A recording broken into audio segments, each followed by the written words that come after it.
Martinez Mendiverson, and I'm studying a degree in English as a second language at the University UNAT. Today I'm going to talk about the story called In Plain Sight. Does the story has a theme? What is the story about and what is the central idea? Well, the theme of this story, called In Plain Sight, is the death, seen from the point of view of a serial killer and the people affected for that. This story is about a teenager who lives in a town where a serial killer has murdered 3 victims till the moment, and she's trying to figure out who is the killer and who could be the next victim because she doesn't feel safe and she thinks that the killer could be someone that she knows.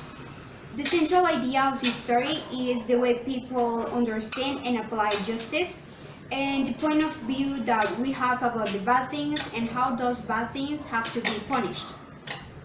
All this is explicit because the protagonist talks about that in her dialogues and with the people that is around her.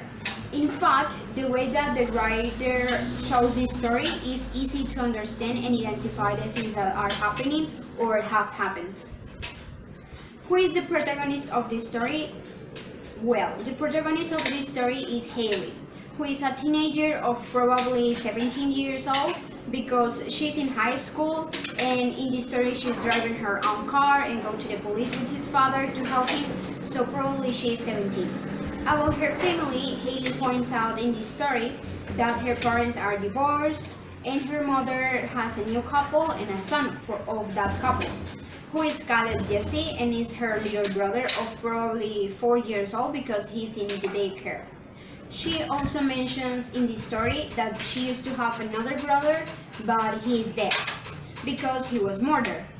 And she lives with her father, who is a police officer.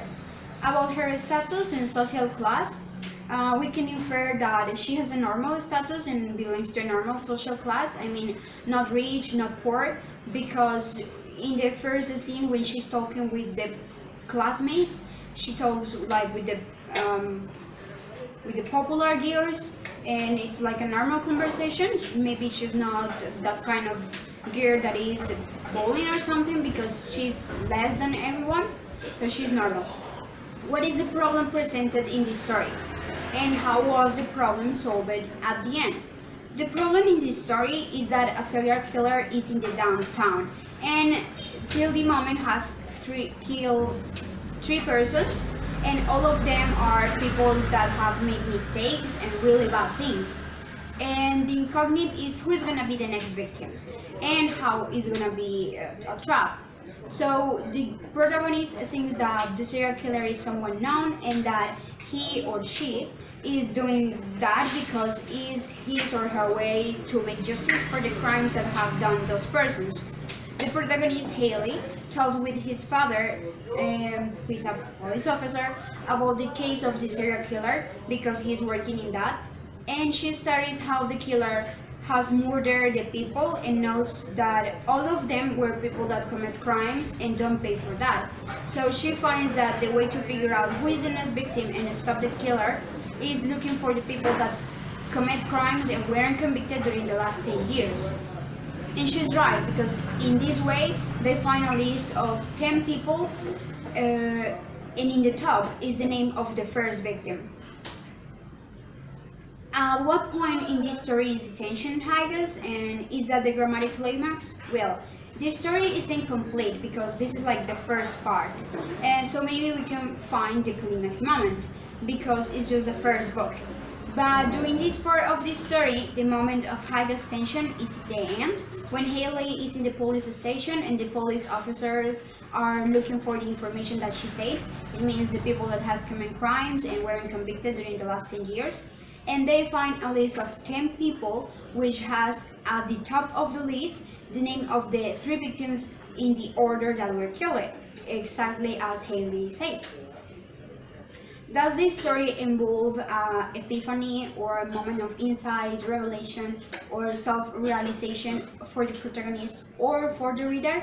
Well, I think it could be the same moment of the last question, when Haley is in the police station and the police officer are looking for the information that she said about the people that have committed crimes and weren't convicted during the last 10 years.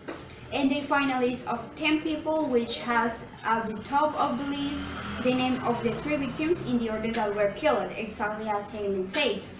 It is presented in an interesting way because the other characters don't believe what she's saying and think that maybe that research is a waste of time. But then they are surprised because they find the list with the correct names in the exactly order. So it's not just impacting for the reader and the protagonist, but for the whole story and the other characters, in this case the police officers. Thank you.